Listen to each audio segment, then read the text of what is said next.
Conditioning the clicker. This is an important first step in the beginning of the clicker training process. This allows the animal to become used to the clicker and learn that by doing a command, they will receive a reward.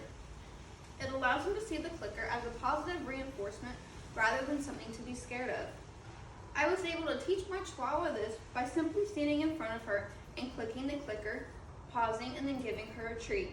I did this 5 to 6 times before she started to realize that the clicker meant she was getting a reward and that she started to focus on me rather than what was going on around.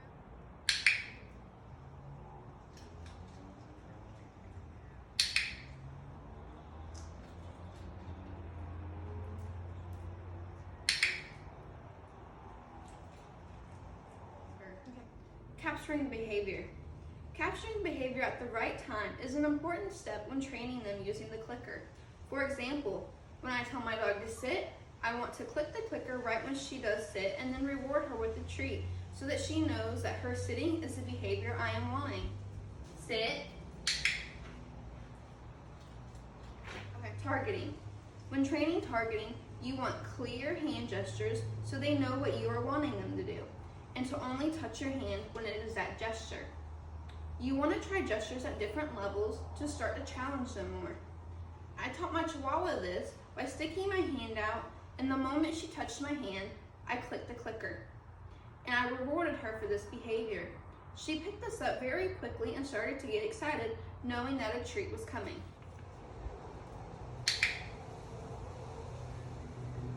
Okay. Adding a cue.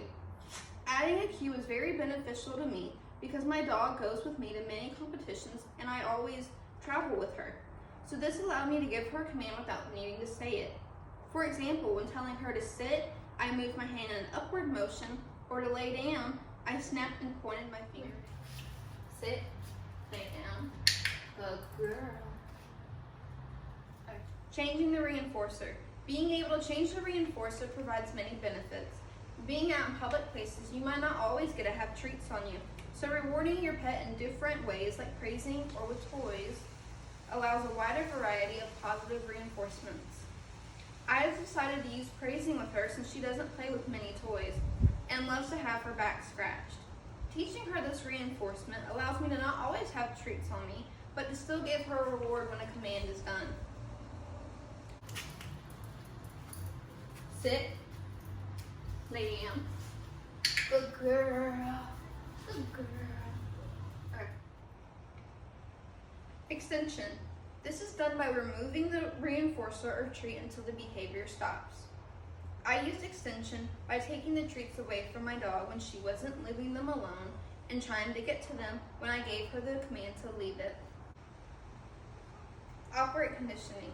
The 4 categories of operant training are positive reinforcement, negative reinforcement, positive punishment, and negative punishment. Positive reinforcement is adding a reinforcer the dog wants to increase the behavior.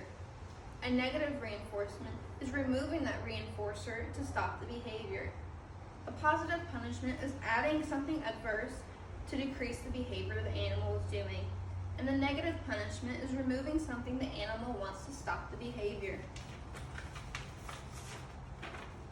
I use negative reinforcement while training my Chihuahua.